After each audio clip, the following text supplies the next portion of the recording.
Halo, berjumpa lagi dengan Bapak. Dalam video pembelajaran hari ini kita akan belajar tentang hubungan daya dan usaha bersama saya Yulius Lumban Tobing. Pada pembelajaran kali ini anak-anak diharapkan dapat setelah menyelesaikan pembelajaran kali ini anak-anak dapat menjelaskan hubungan antara daya dan usaha. Kemudian anak-anak bisa mengaplikasikan persamaan dan daya dalam menyelesaikan beberapa persoalan. Ya, kita mengulas sebentar yang sudah kita bahas pada pertemuan-pertemuan sebelumnya, yaitu tentang usaha. Ya, mungkin ada yang sudah lupa atau masih ingat bahwa usaha itu merupakan hasil kali antara gaya yang bekerja dengan perpindahan. Ya, usaha itu W sama dengan F kali S.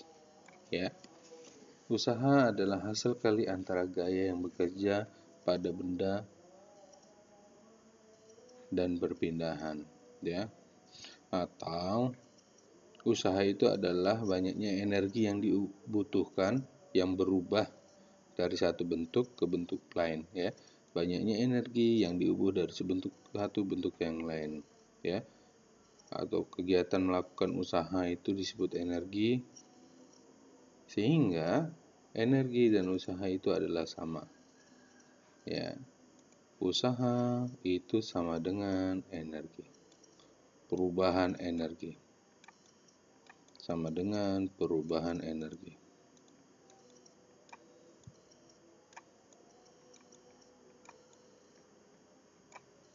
Energi, ya.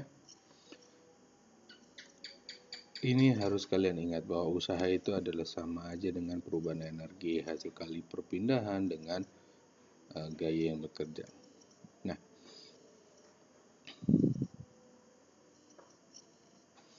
apakah setiap benda memiliki laju atau kecepatan yang sama dalam melakukan usaha? Nah, untuk menjawab pertanyaan ini, kalian perhatikan beberapa peristiwa contoh berikut ini. Ya, ini ada mobil A dan mobil B. Ya, ini ada satu keluaran tapi berbeda merek ya. Ini mobil A, ini mobil B. Mobil A dan mobil B ini dilakukan misalnya menaiki sebuah gunung bukit, ya. Manakah yang akan sampai duluan jika dia menggunakan kecepatan yang penuh, tenaga yang penuh yang dimiliki oleh mobil ini? Ya, pasti kalian setuju mobil A ya. Karena apa?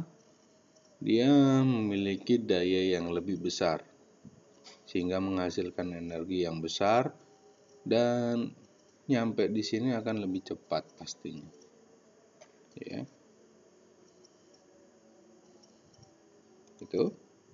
Yang kedua, contoh yang kedua, ini sama-sama lampu, tapi yang membedakan di sini adalah 60 watt, di sini 5 watt.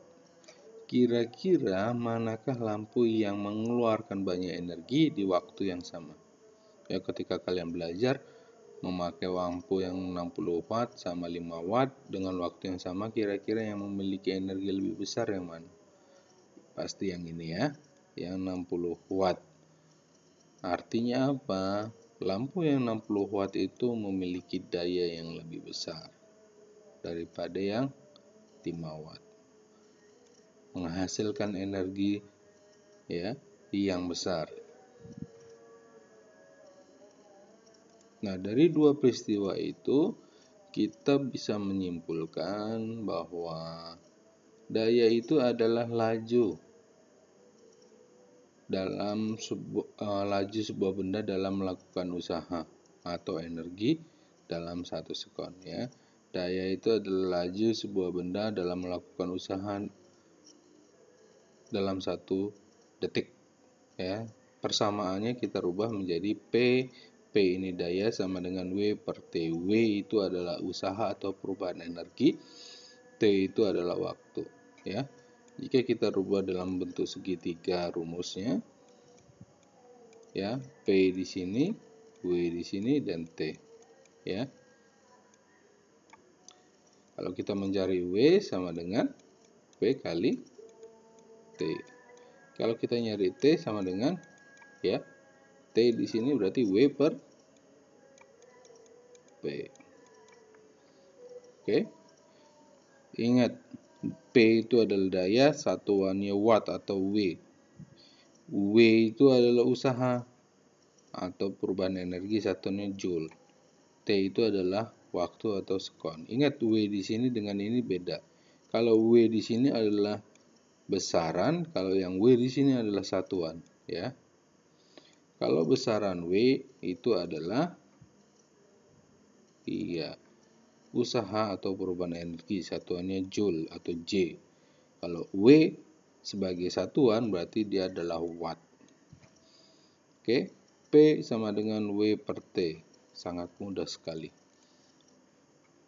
Nah, satuan-satuan dalam daya itu ada beberapa, ya. Yaitu kalau dalam satuan SI itu joule per sekon, ya. Karena P sama dengan W per T. W itu usaha atau energi, satuannya joule.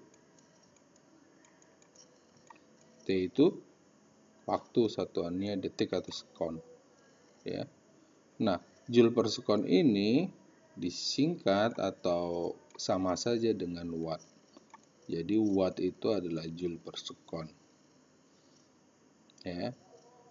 Awalan-awalan dalam fisika ada banyak, ada yang kilowatt, 1 kW. K ini kilo. Kilo berarti berapa? 1000, ya. 1000 berarti 1 1000. Atau kalau dirubah menjadi pangkat 3, kita lihat di sini. 1, 2, 3, pangkatnya 3 positif. Ya. 10 pangkat 3 itu adalah 1000. Ini 1000 watt. 1 megawatt, ya. Atau biasanya disingkat 1 M. M-nya kapital, MW. Mega itu adalah 1 juta atau 10 pangkat 6. Ya, 1, 2, 3, 4, 5, 6 atau 10 pangkat 6 watt. Ya. Satuan-satuan lain. Ya, ini kalau dalam SI, yang lain juga yang mungkin pernah kalian dengar, ya. Misalnya adalah iklan bahwa mobil A ini memiliki kekuatan 10 horsepower misalnya, ya. Itu adalah satuan dari daya yang lain, tapi tidak internasional, ya. Ini adalah satuan yang lain, daya kuda, horsepower atau part. Ini adalah satuan dari daya, ya. Biasanya ini digunakan misalnya untuk mengukur kekuatan oleh sebuah mobil, kemudian suatu mesin dia memakai horsepower, ya. 1 dk daya kuda atau 1 horsepower atau PK ini itu setara dengan 746 watt, ya. Kalau ditanya mobil itu memiliki memiliki daya 10 horsepower, ya. Mobil itu memiliki daya 10 horsepower, ya. Kita misalkan 10 HP, berapa watt, ya. Kita kalikan aja, ini berarti 10. Kalau satunya 76 watt, kalau 10 berapa? Berarti 10 kali 7, 4, 6 sama dengan 7046 watt. Jadi daya dari mobil tersebut adalah 7460 watt, ya. Artinya apa? 7460 joule menghasilkan energi 7460 joule dalam 1 detik. Sangat besar sekali energi yang dihasilkan. Nah, ini adalah contoh soal yang bisa kalian baca. Sebuah setrika listrik mempunyai daya 300 watt, ya. Mempunyai daya 300 watt digunakan dalam waktu 10 menit. Berapa joule energi yang digunakan atau dihasilkan. Kita masukkan di sini, P-nya 30 menit, 300 watt, T-nya 10 menit, kita rubah menjadi detik, 1 menit sama dengan 60 detik ya. Ditanya berapa usahanya, ya ditanya W. Kita masukkan P, W per T. Kita lihat ini dikalikan silang ke sini. Ya. P kali T sama dengan W. Kita pindah ruas. W-nya sebelah kiri, P kali T-nya sebelah kanan. W sama dengan P kali T. Masukkan saja. P-nya berapa? 300, T-nya 600. 3 kali 6, 18. Tambah 0, 1, 2, 3, 4. 1, 2, 3, 4. Ya.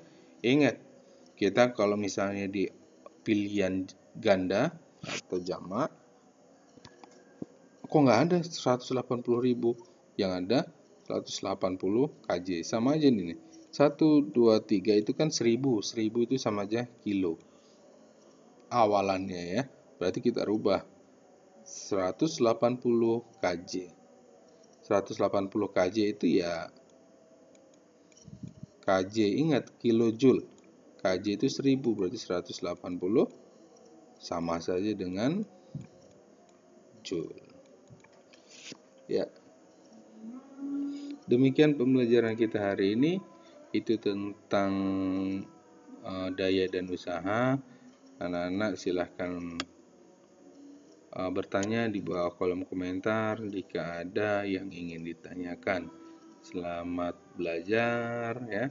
Dan dicoba untuk soal-soal untuk yang lainnya agar kalian lebih mudah memahaminya. Sampai jumpa.